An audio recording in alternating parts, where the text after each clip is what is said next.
What is this? Wait, My what? towel's Rapper awesome. you should be dating. It's my towel, isn't it awesome?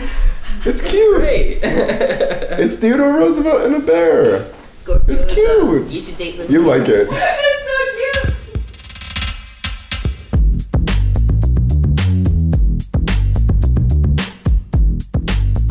Welcome back to Can You Not? We're continuing our new format idea. Last time we did video games. This time Amber chose the topic of family, which means Jesse's gonna choose the next one, so I'm excited. I'm sure he's excited too. I will spare you guys. It's not wrestling. He would love to see us You were flounder so there. happy. You just got so happy. I was sweating for a second, but now I know I'll be okay. I think it was about a week ago. I have Humans of New York liked on Facebook, because everybody does. That's a great one. And one of the pictures that they posted, I have it on my phone, it was on May 31st. It was this 80-year-old man who has his mother in a park, and he has his guitar, and he's talking about, she's 103, and she's talking about how her memory isn't good anymore. She doesn't remember a lot of things, but she remembers nursery rhymes, so he brings her to the park, and he'll play them on guitar, and she'll sing, and it's adorable, right? And it's good and happy. But I was scrolling through the comments, because I do that, and somebody replied, I love this. Some people just stick their elderly parents in a home and forget about them. I love that he takes time to spend with her. I know she appreciates it. And that kind of struck me weird, because the idea that people just stick their parents in homes seems really, really generalized, because nursing homes are there for a whole lot of reasons. Mm-hmm. They're there for elderly people who cannot take care of themselves. They're there for elderly people who are sick. Yeah. They're there for elderly people whose families cannot afford to take care of them or have an in-home nurse come and take care of them. And I feel like there is this stigma around it, but I also feel like part of the stigma is based around truth, because I feel like some nursing homes are really, really terrible. Like, they don't treat their people very well. And I just wanted to talk about how you feel about how we as a society treat the elderly now. Well, first of all, do you think that person was saying, like, because they might be implying that they just stick them in a home and never visit them, like they're gone and out of their lives, which I think does happen sometimes. Well, yeah, Like, but it's a way of getting rid of their mom or whatever, you know, like, I don't want to have to deal with her. See ya. but is that idea just because, like, I know, like, my family certainly doesn't have the time and money to take care of my grandparents, like that kind of thing. So Yeah. I don't know who generated this idea Well, or I where will it say, came from. my father, he does piano, everything for a living. He tunes them, he plays them. But one of the things he does is he regularly visits nursing homes and performs shows for them. So I've been with him to a lot of those type events. You know, like, it's a very good case, because some of them, they are, you know, some of them maybe aren't the cleanest, and some of them may have terrible food. But for every bad one, I've seen lots of great ones. Ones that have, like, top quality care, where there's all kinds of different activities laid out. They have the freedom to be able to, like, have some sort of autonomy, you know? They get to make decisions of their own. And, you know, like you said, like, I've visited many dementia wards there, and, like, those people can't take care of themselves. Those people can't even figure out what day it is, you know? And so, like, being able to have those resources, we should always be sure that they're doing the right thing. But I think there's many great examples of nursing homes that are very upstanding. I'm just thinking to myself as you guys are talking about nursing homes, I'm thinking of, like, the Reformation or the Reconstruction of the American family. Yeah. Because back before modern day, the grandparents lived with the family. Yeah, you And took your parents back in. You took your parents back in, and this also, I'm just thinking to myself how maybe consumerism has changed that, and, like, the American ideal has changed over time. And it's a weird juxtaposition, because one, of course, you want to take care of your family, right? Like, you want to take care of your grandparents at all times, or parents, because that will be us in years down the road. You know what I mean? Mm-hmm. At the same time, though, you're at this weird point where it's like, can you financially do it? Yeah. Can you actually, will you have kids, or, you know what I mean? Like, how can you manage this all in a world that's so demanding, even more and more? Like, Yeah. the more as America has grown, the more we have to work, Yeah. our hours, the demands of the outside world. It's really difficult to think about. And I'm thinking, like, even back then, they had different issues, and it was more of survival means. Yeah. And it gives you this similar difficulty. Like, they would have to provide more food, put more effort into the yard, to the farm. And I'm just thinking, like, they had issues too, so why aren't we doing that? Why aren't we taking care of our You almost had to have your own grandparents? little clan just to keep things going. I mean, there would always be like a side house or an addition on, or they would be in the house. So Yeah. like, when did that change, and why did it change? I find that so bizarre. Well, I feel like part of it is definitely that, like, when it was traditional to keep your elderly parents in your home with you, I think part of it was just because where else are they gonna go? Like, once you're elderly, I don't know how these older people would provide for themselves. They would have to stay home. So I feel like it was just more, well, what else are we gonna do? So obviously I'm keeping my dad at home with me or whatever. But I feel like it's, in a way, this is kind of similar to the way schooling has changed. It's gone from something that just kind of, you know, if you have enough money, you go to school. If you don't, you stay home and you work and you learn your trade, and then, you know, you move from there. And it's moved from this kind of very lax thing into then it was government funded, and then it was required. And it's this kind of like factorization, like factory, like turning everything into this series of steps that you have to do. And but at the same time, like, because that's negative. That's not a positive thing to me. I don't like turning everything into an average and then treating everybody the same. But at the same time, there are people who, like, need somebody to help them get up in the morning. They need somebody to help them in the bathroom. They need somebody to help them get dressed. Like, and if you cannot physically be at home with your parent, you're gonna need somebody who can, which means you're either gonna have to pay a nurse, and it becomes a matter of time and money that people just, and space. Like, do you even have a room where they could live in your home, kind of thing? But to answer Jesse's question, I would say I think where the trend started switching, I think it's the Americanization of the family, because once your goals became more about the individual rather than a collective, then people, you know, they want their own lives, they want their own house, they want something that's exclusively them, and I don't see that as either good or bad. And I still see communities that still kind of have similar things. Like, I know a lot of Hispanic families that have like 3 generations within the house, and it's just expected almost, you know. But I think I would argue that it's like this kind of American thing that we like want to have everything our own, I guess. And the other point that I think is important is that what if you had a parent who you cannot stand?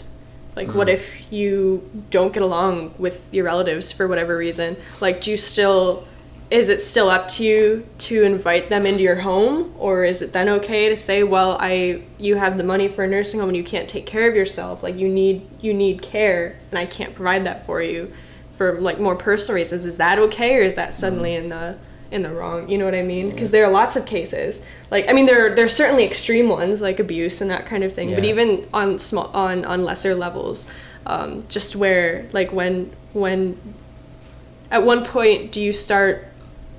I mean, and this is very Americanized thought, but at one point do you start owing your parents such a huge part of your life that you have to take care of them? Right. Like, that you have to drop your job, because you might have to, for this kind of thing, to take care of somebody who can't move, or, you know what I mean? I do think there is much less respect, I guess, for the elderly in general. Maybe because we've come so far as a society within those couple of generations that it seems like there's such a shift. Mm-hmm. So I wouldn't say as always, because there's always exceptions, and I don't think it's nearly as bad as what people always say, like, young kids just don't ever understand their, like, I don't think it's as bad as what you would expect, but I still think there is a certain sense of ageism sometimes, or a certain sense that, like, I don't want to visit grandma and grandpa, they don't understand anything about, like, but that's modern always life.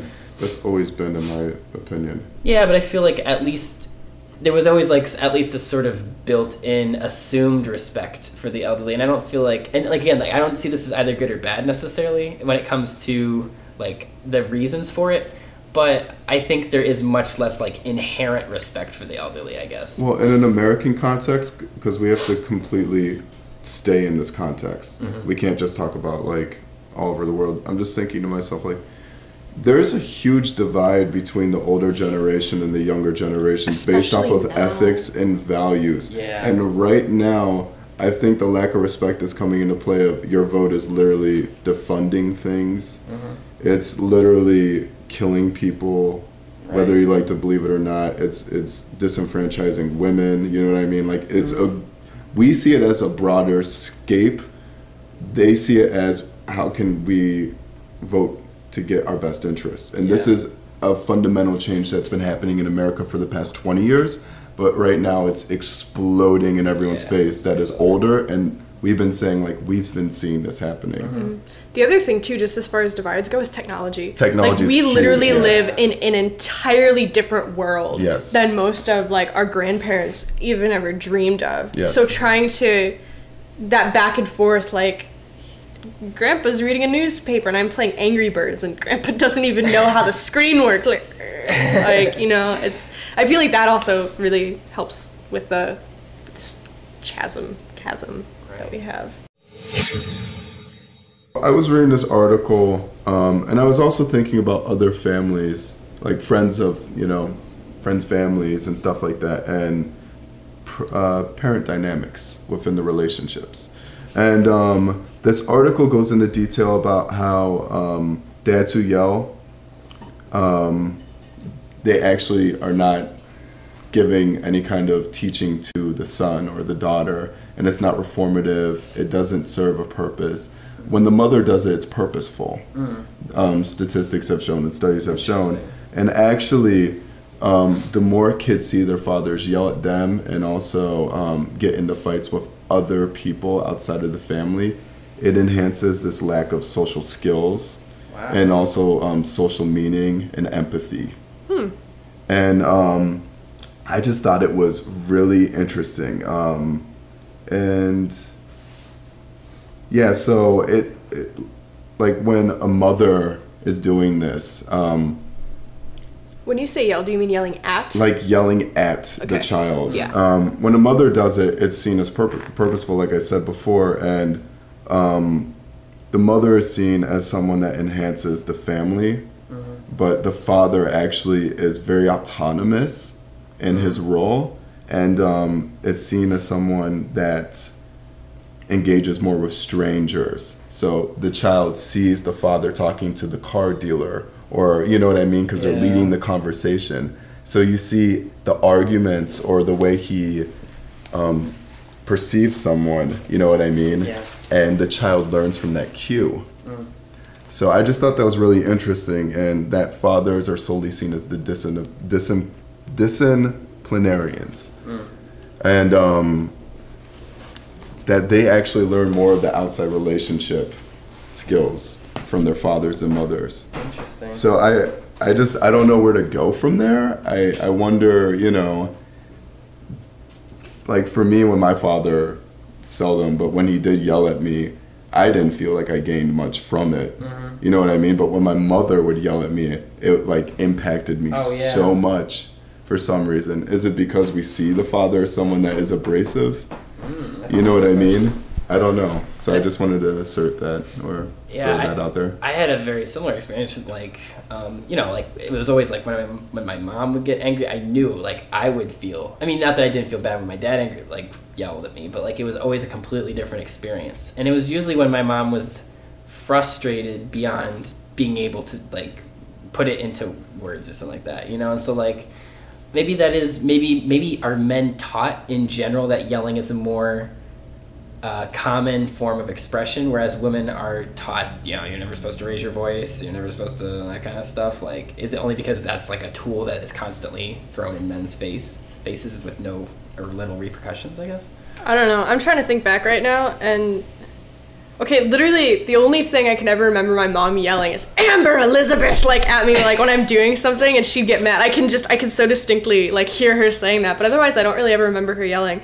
And honestly, my dad yells a lot about a lot of things, and I know he yelled at me, but I can't think like even an overarching, like, I mean, I know when he's mad, but I don't really think, because I think I got mad at me at the same things. So I can't really. This almost is bouncing off of me because I you didn't have a similar experience. Yeah, it was, and I don't know why. I didn't like it when either of them yelled at me. Like if either of them was legitimately angry. But see, the thing is that I think when either of my parents were actually really angry about something really important, it wasn't yelling. It was usually grades, and it was usually not a yelling conversation.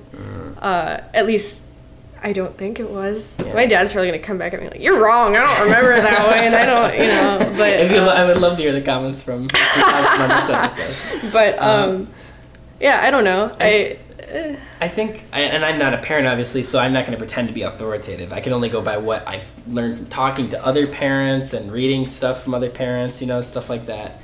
What I commonly see as a good divide and why maybe some kids are more mischievous than others is that a lot of times parents are taught never to, they're told to always dehumanize themselves in some way. They have to become the authority figure. They have to become something else. They become the mom with a capital M, a dad with a capital D. And I think sometimes being able to explain to a kid, this is why I'm angry right now, or I'm telling you to do this because of this. Give reasons, give explanations so the kid doesn't think you're just being evil parent who's just trying to get in their way. If you explain I'm sorry, I was just frustrated today because some coworker said something mean to me or something like that. Supposedly that's the best way to help your kid really feel more empathy and understand why you would be angry at them or make a decision they don't like. I feel like being logical with kids can work. The way I've seen my brother interacting with my nephews, it tends to be very real, but he still yells, because people get frustrated. And on another thing is that, you could try and talk logic at kids. Trust me, every time I interact with a child, I do my best to talk to them like a normal person, but it usually doesn't work. Right. So I don't know how far that would go. Just as an overarching, but to be fair, I'm not a parent of any of these kids who I'm interacting with, so that would probably change it a lot. It's so funny because we see mothers as kind of the thing that keeps the family together, but fathers actually teach us our pro-social behavior. And usually fathers we have less interaction with in our younger years. Yeah. And even sometimes in some, because of the belief that they're the breadwinner or whatever the case may be. And this is solely for two-parent households. Yeah. Or you've had two-parent interaction in your formative years. So I find that very interesting, and it just keeps on going into detail that paternal hostility detracts from pro-social behavior across the whole board, across the whole spectrum of your life. I wonder if the more and more we now see same-sex couples who are married and parents, I wonder if that will shift and make it less of a norm, or if it will continue in some way even within those relationships at all. Because that would, if you start talking about that would also bring into the conversation.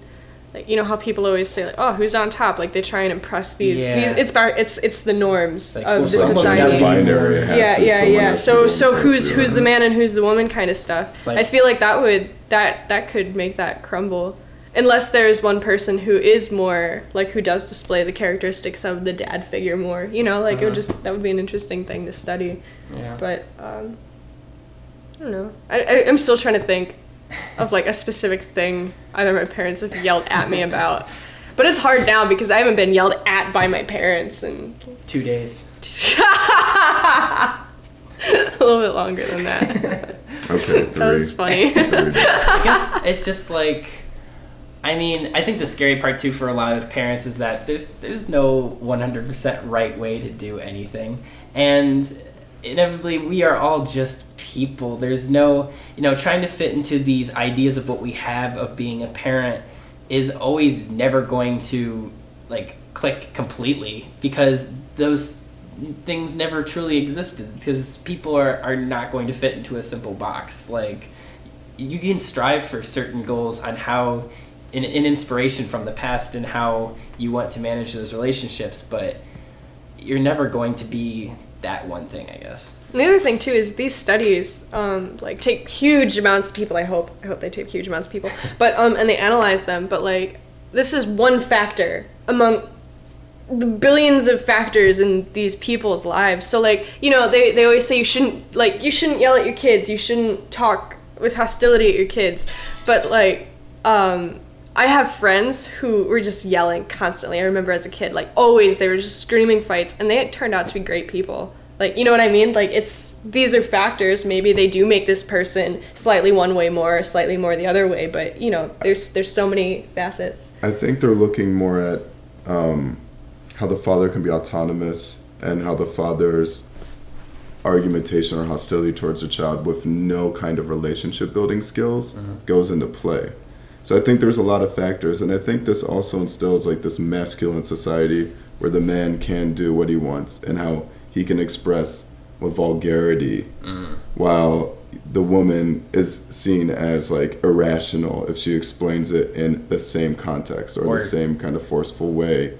And I put these air quotations on. Right. It's always like, well, girls, they always go by their feelings, and men, they go by the logic. It's like, right, so now we know why the world is going to shit. Thank you, men. Thank you so much. Men don't go by their feelings. That's hilarious. Yeah. That's probably why the dads yell more, because they're doing it logically. It's a feeling reaction that's coming out. Aggressiveness. I can't believe I'm saying this, but Hillary for president. Oh, dear. That brings us to our sponsor of the episode, which is Backblaze.com. It's an unlimited native backup solution for both Mac and PC. You don't need a credit card, there's no risk. And if you go to backblaze.com/canyounot, without a question mark that is, you could get a free 15-day trial. It works with an iOS and Android app, and there's a web restore available for quick downloads. So if you just need to get like one file or a couple files, just go onto the website and you can get it right there. You can restore it by mail with a physical hard drive with all the data on it, which is overnighted with FedEx. If you want to return it, you can do that within 30 days. But Backblaze, they literally have over 200 petabytes of data stored on there. Add yours to it, over 10 billion files as well. It's a great offsite addition to local backups like external hard drives and Time Machine, which is Apple's. No gimmicks or additional charges. It's literally just $5 a month. Plus, if you're a developer or need archives, check out Backblaze B2, which is Backblaze cloud storage for half a penny per gig per month. I was doing pretty good there. Make sure you visit backblaze.com/canyounot so they know where you came from and they can continue to support the show. Thanks, fans. /canyounot. Jesse and I like ran out of weapons. We were like having a battle, and you like were still going, and I didn't have any more weapons left. Like all those excellent Backblaze comments. Yeah. Yeah. But anyway, I use Backblaze. It's awesome. All right, so like I had a missile launcher. Like it turned into a shuriken. Pew, pew, pew. Did you have a machete?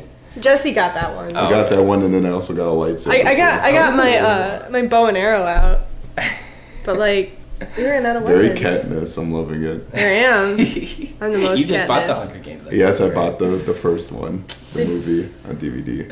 I love the Hunger Games. I will chain watch the Hunger Games with you. It'll be I've good. never seen them, so I'll watch it.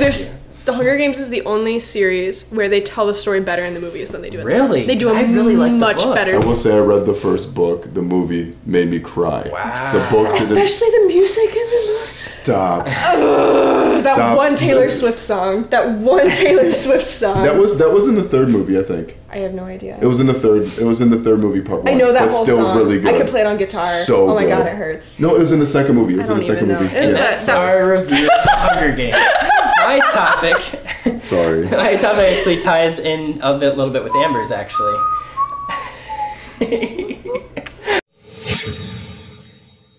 And I was thinking about the idea of arranged marriages. Oh. So like that's something, it's not as common, but in areas of the world such as like India, it is actually still fairly common. And I think it's kind of interesting, and I think it highlights, again, I think this sort of Americanization of what marriage even means. Because today I think it's so, we like to pinpoint about like our individual wants and needs and love, I guess, to put it bluntly. We search for marriages off of love most of the time. But I think it's interesting to consider the idea of what arranged marriage essentially stands for, which is this idea of, prospering and having children, being able to control, who is with what families. And it's a much more utilitarian It's about money. Yeah, it's about the money. It's about making things, putting another cog in the machine, making sure everything goes smoothly, carrying on tradition. And I guess, does that make arranged marriage inherently wrong because of our notions of it? Or is it literally just come down to these are two separate ways of viewing this? So, I can't think of the philosopher, but early in fall, we were learning about the Eastern terminology and the Western view of it and putting it in the contextualization and all this stuff. And it talked about marriage and a radical feminist view. And the interesting thing about it is Western feminists would say, okay, it's women being taken advantage of and that they have no autonomy or thought process behind it. That they're seen as lesser because they're from the Eastern tradition and that their societies do not match up to us. So I am putting my bias views right there, that I am from the West and that I am a feminist. So when I think about this, I do wonder, because we live in a masculine world, it's hard to take away that a woman is seen as a dollar sign. You know what I mean? In so many ways, and especially in this context. So I can't take that thought out of my mind. So if it was even Steven, how it used to be, there were some African countries where actually the woman's family demanded money from the man. But it's really hard for me to not think of it as the woman being taken advantage of. Because I have this inherent bias from the society I grew up in. So I don't know. Does anyone have any? It's a hard topic. Yeah, well, do you mean is arranged marriage inherently bad because it's not being used for love, it's being used for other reasons? Yeah, I guess that's how I was pitching it. So if my parents tried to arrange a marriage for me, I would immediately be upset because I can't, I can barely make friends with people. How am I about to be married to some guy who I've never met before? So that would freak me out. But on a different token, okay, so this is a book I've been reading, so this isn't reality, in any way, shape, or form. But in this book, it's a retelling of Beauty and the Beast. And what pretty much ends up happening is this woman has 10 million kids, and one of them is sick. And one of them gets offered to be wed to a prince who has tons of money, and he's going to give the family a stipend if they allow him to marry her. And she's like, I don't even know this guy. Why would I do this? And the family's like, no, but we don't have money. We're living in a shack, and our bathroom is a curtain around a bucket. That kind of thing. I feel on that level, if it was something like that, I guess you could use it. As something to use. I don't know, and I guess that could be a circumstance that would happen in real life. Maybe not as extreme, but if you can use it and you're willing to use it, you might as well use it. But I don't know how the culture, and who mentioned India, I don't know how that culture works. I don't know who, and I'm sure it changes family by family, but if the daughter says, I don't like this guy, I don't want to do this, does the family still want her to go through with it? What's the wealth differences? What's the reasons? It's very multifaceted. So it's super hard for me to. And is it strictly societal without religious context in it, or is it religious context with society? Is it super taboo to have other lovers? Are you required to be monogamous with your husband, or is it commonplace for people to be with others within the marriage? You know what I mean? There's so many different things that could change my opinion, and I feel it changes by case basis. And I was just gonna say, and how does the society view love?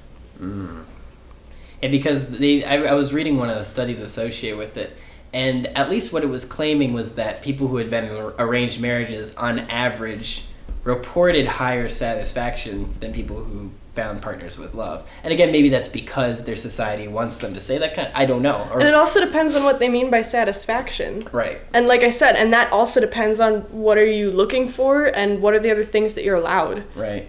Because if I could marry some rich guy and I never have to see him, but I get to spend his money on my tuition, let's do it. But if it's, but it depends on what the expectations are and everything else. And again, with satisfaction, maybe we aren't satisfied, like as a society, we aren't satisfied with our partners because we have a choice, whereas people who don't have a choice decide to, I don't know, maybe it's more of an optimistic viewpoint. Like they're like, okay, well, this is what was picked for me. What can I do with this? What can I make of this? Who is this person? How can we interact with each other in this context? I try to think, because like obviously I'm from a Western standpoint too, and I also identify as a feminist, so it's like really hard to, but like I figure like if I grew up in a culture like that and I was always told like this is what has to happen, like maybe I would have a much more positive outlook, because I would be going like, wow, they're going to pick the person who's right for me, and we're going to be able to continue our family lineage and stuff like that. And I think about like, you know, you could swing it in such a way where it seems like, I even think about like marriages from like 100, 150 years ago, even here in America and stuff like that. Like the whole idea that like you didn't go out and find people off in other states when you're on different, you know, like it was literally like you were probably going to be with someone who was in your hometown. And I even think about that, like a lot of who we fall in love with is determined by proximity. You know, that really is just like a huge factor, I think. It's a huge factor. So like you know, you can say there's obviously factors like physical attractiveness and how well you get along with someone, but I could just as easily find someone that I think is quote unquote my soulmate in like Arizona as I might here. Obviously I'm very happy with my relationship. Bryce is in the room, I'm just saying that. But as Bryson's like, I will cut you. But if I had never met Bryce and I grew up on the opposite side of the world, like I might find a relationship I was just as happy with. I don't know. The other thing, this is circling way back, you say that people in other countries are more satisfied. Who? Well, this is not necessarily other countries. People who in arranged marriages. Okay, well, but who is more satisfied? Who are they asking? I think both people. Both. Are they both in the room at the same time? You know what I mean? Like it's who? How are they? I'm interested in that. Yeah. How are they conducting these surveys? Who are they asking? Who's more satisfied? It reminds me a little bit of the study that says like people who did not live together beforehand have longer and quote unquote happier marriages. Really? But if you really think about what that study's implying, people who don't believe in divorce or in people who don't believe in, you know, living together before marriage are probably going to have a higher pressure to A, not get divorced, and B, say, of course I'm happy, I wouldn't change it. We were, you know, even if they're not. So I think you do have to take those biases into account. I think those are important. Yeah, I agree. Marriage is a difficult thing. For those that aren't in an arranged marriage, you know, best of luck to you, because it's a very, very, very serious agreement and a hard thing to navigate. If you're in an arranged marriage, email us, like, or, you know. Curious. Like, canyouNotPodcast@gmail.com. If there's anybody out there, we would love to hear your thoughts on this. Especially since marriage doesn't mean one thing. Marriage is a piece of paper. Like, it's a political function. Tax benefits. Tax benefits, what Bryce said. But because there's so many reasons people get married, and because there's so many things that you could be looking for when you get married, like, it's really hard to talk about. It's a large space to navigate and conversate.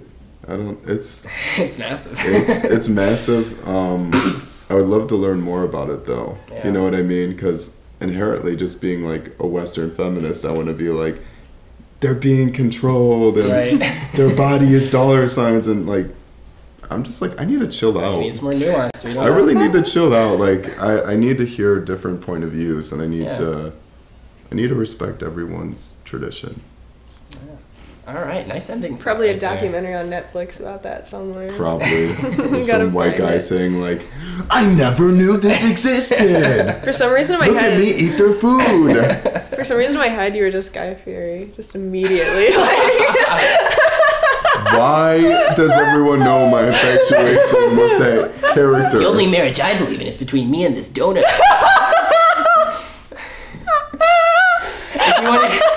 If you want to check us out, you can also go to soundcloud.com/CYN podcast, or on iTunes, you can go to Can You Not? Can You Not under the podcast section. If you want to give us a rating, we would really appreciate it. We'll even read your rating on the actual podcast. So. iTunes rating, please. Yeah. It could be a bad rating, just as long as it's a rating. It could, but we prefer the good ones. But be honest, I suppose. If you give a juicy comment, I'll accept a bad rating. We're always up to criticism. It needs to be juicy. The more you give us the more you give us ratings, the more opportunities we have for sponsorship. We Yes. just got one with Backblaze and also Audible, and we are working on a third one, which Yeah, we will not announce yet, but we will in the future. Please keep with the ratings and keep with the subscriptions. And Tell your friends about us. And if you're bored and have expendable cash, you can give my dad money for his bike ride. Yes. And that link will be in the description. All the money goes for Alzheimer's research. He's gonna ride his bike. It's gonna be cool. A ride to remember. Jesse's actually writing the theme music for the event. You just heard a small sample. We will not give away the full. My dad's gonna listen to it on his iPad the whole time he's riding. And I would say the remix, Jesse, just sing it do a full song. He'll be like, "What are you listening to?" He'll be like, "Check this out." He'll like spread around the I'm ride. so upset. It's Bobby Johnson's ringtone. What did we learn today? What did I even talk about? I don't remember. You talked about family being at home. Taking care of your grandparents is confusing and hard. Yeah. I learned today that fathers will one day something with their daughters, and daughters become mothers. No, but honestly, what I learned today was that fathers yell, and it's bad, and they need to stop being so cold and just be nice. Just be nice for once. Dang. Yeah. I mean, Dang. My dad listens to this. You're gonna make him sad. no, I'm not saying all fathers, Yeah. but fathers that He just got a sad face. they're just doing their own thing, and they don't care about our feels. Oh. I learned that girls become mothers that turn into lovers. No, I learned that I want to know more about arranged marriages. I want to get a wider spectrum of views about it. So maybe we should do like a follow-up for an episode like talk. If we get any responses, that'd be cool. I want responses to this. Yeah. That'd be rad. As a final thought, can you not? Can you not? Can you not? Okay, I tried.